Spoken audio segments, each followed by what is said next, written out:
검수완박, 시기도 절차도 내용도 동의하기 어렵습니다. 더불어민주당이 불을 지핀 검수완박으로 다시 검찰의 시간으로 돌아가는 일체의 논란과 행동에 깊은 우려를 밝힙니다. 검경 수사권 조정과 공수처 출범 등으로 형사 사법 체계를 변경 시행한 지 이제 1년 남짓 지났습니다. 성과도 있었지만 개선하고 보완해야 할 사항도 확인되었습니다. 그런데 다시 검찰의 직접 수사권을 완전 폐지하자고 합니다. 합리적이고 타당한 이유가 있어 국민들이 시급한 과제임에 동의하는지 의문입니다.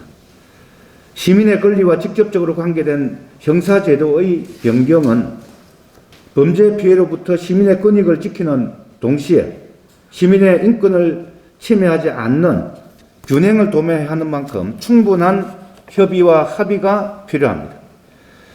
대선이 끝나고도 양당 진영 대결이 지속되는 지금 검수완박은 그 의도를 둘러싼 정치적 공방만 증폭시켜 진영 대결과 갈등만 확대될 뿐 좋은 해답에 접근하기 어렵습니다. 검찰에 대한 민주적인 통제와 검찰의 수사권 조정은 불가분의 관계이긴 하지만 검찰 수사권 조정 자체가 검찰에 대한 민주적 통제의 전부는 아니라는 것도 고려해야 합니다. 지난날의 검찰 개혁을 둘러싼 논란과 극심한 진영 대결로 인해 사상 초유의 검찰총장 대통령을 맞이하게 된 정황을 더불어민주당은 간과해서는 안 될 것입니다. 검찰에 대한 민주적 통제는 국민들의 충분한 이해와 공감 속에서 추진되어야 하고 그럴 때만이 실효적이라는 말씀을 덧붙입니다. 검찰에도 한 말씀 드립니다. 검찰의 수사권 박탈이 헌법을 파괴하는 행위라는 주장은 옳지 않습니다. 헌법에는 검사의 영장 청구 권한만 명시되어 있을 뿐입니다. 검찰 수사권에 대한 끊임없는 비판은 없는 제도 만들고 있는 제도 없앴던 검찰의 구악이 자초한 것이라는 반성과 성찰을 잊지 마십시오. 권력기관에 대한 민주적 통제 방안을 새롭게 하고 과거의 잘못된 제도와 관행을 개선하는 것은 민주주의의 기본 원리이고 그것은 국민을 대표하는 국회의 역할이라는 점을 부정해서는 안 됩니다. 검찰이 의견이나 입장 제시를 넘는 행위는 국회에 대한 도전이나 겁박이 아니라 국민을 향한 도전이고 겁박이라는 것을 잊어서는 안 될 것입니다. 이상입니다.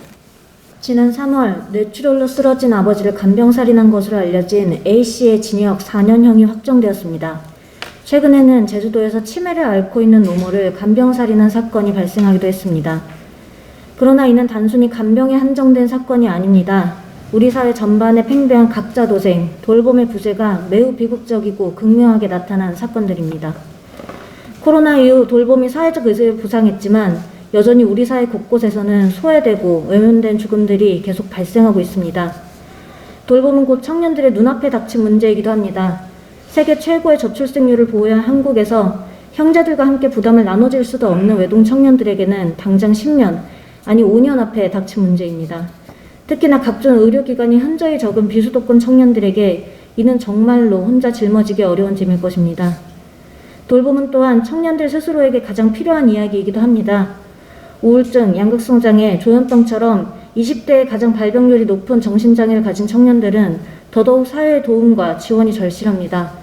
그러나 미비한 제도로 인해 쉽게 치료를 받지 못하고 악화되어 사회에서 고립되는 악순환이 이어지고 있습니다. 앞서 말한 간병살인과 반대로 오랜 기간 치료와 보호에 지친 부모가 중증 정신장애인을 살해하는 간병살인 또한 늘 있어 왔습니다. 돌봄은 멀리 있는 누군가의 이야기가 아니라 청년들에게 곧 닥쳐올 미래이자 현재의 이야기입니다. 치매나 정신장애가 아니더라도 우리는 모두 어느 시점에서 아프고 병들기도 하며 언젠가는 늙게 되어 누군가의 도움이 필요해집니다. 무엇보다 나는 타인과의 관계를 통해서만 형성되기에 우리는 타인을 돌볼 윤리적인 의무가 있습니다. 그러니 더더욱 더 이상 논의를 간병살인으로 끝맺어서는 안 됩니다. 이대로라면 곧 개인이 돌봄을 감당하지 못해 비극적인 선택을 하는 일이 점점 늘어날 것입니다. 이제 돌봄 사회를 만들기 위한 논의를 대대적으로 시작해야 합니다. 찾아가는 의료 서비스의 속과를 정상화하고 지역사회 곳곳에 의료인들이 상주하는 기관을 설립하고 누구나 자유롭게 치료를 받으며 일상생활을 영위할 수 있는 제도를 설계해야 합니다. 또한 사회의 약자에게 함께할 자리를 마련해주고 다양한 관계를 맺을 수 있도록 돕기 위한 공간과 사람을 키워내야 합니다. 돌봄 사회를 만드는 길에 청년정의당이 앞장서겠습니다. 고맙습니다. 네, 부대표 박인숙입니다. 지금은 2022년 능력도 시대 정신도 없는 윤석열 정부 초대 내각 발표 유감에 대해서 말씀드리겠습니다. 윤석열 당선인은 직접 초대 내각 1차 인선 결과를 발표했습니다. 안배나 할당 없이 능력 중심으로 인사했다고 발표했습니다. 그러나 발표한 인사들의 면면을 살펴보면 과연 그 분야의 전문성이나 안목이 있는지 눈을 씻고 봐도 드러나지 않고 있습니다. 오히려 농공행상, 나눠먹기 안배만이 보이고 있습니다. 과거 이명박 정부의 소위 고소형 강부자 인사처럼 특정한 지역, 세대, 성별은 물론 시장주의, 규제 완화, 맹신주의자들이 대부분 차지하고 있습니다. 그래서 이번 발표에 대해 이미 경북남, 경상도 출신 60대 남성 인사라고 문제 제기하는 것입니다. 부동산 문제로 겨우 정권을 잡은 윤석열 정부의 부동산 문제를 이끌어낼 내정자의 경우에는 자칭 대장동 1타 강사라고 하지만 망국적 부동산 투기 공화국 해체에 대한 비전이나 소신, 투지가 전혀 보이지 않는 인사입니다. 오히려 부동산 시장에 녹록한 인사로서 더욱 걱정이 됩니다. 4명 경제 관련 인사에서 경제 전문가를 전면 배치했다고 하나 시장 중심, 규제 완화 일변도 인사들로 과연 포스트 코로나 시대 경제 정책을 펼 수 있을지 의구심이 듭니다.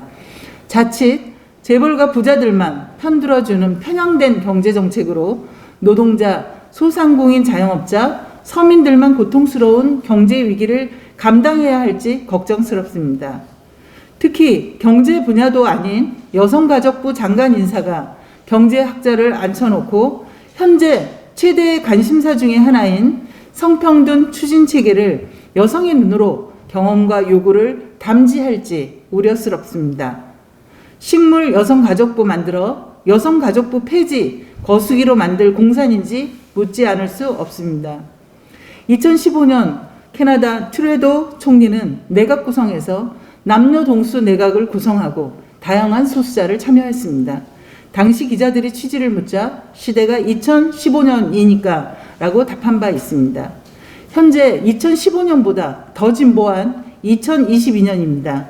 국회도 물론 내각도 국민의 얼굴을 닮아야 합니다. 그래야 통합적 리더십을 구축할 수 있습니다.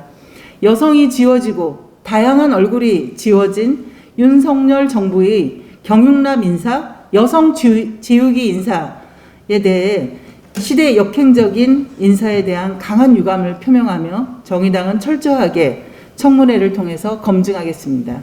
고맙습니다.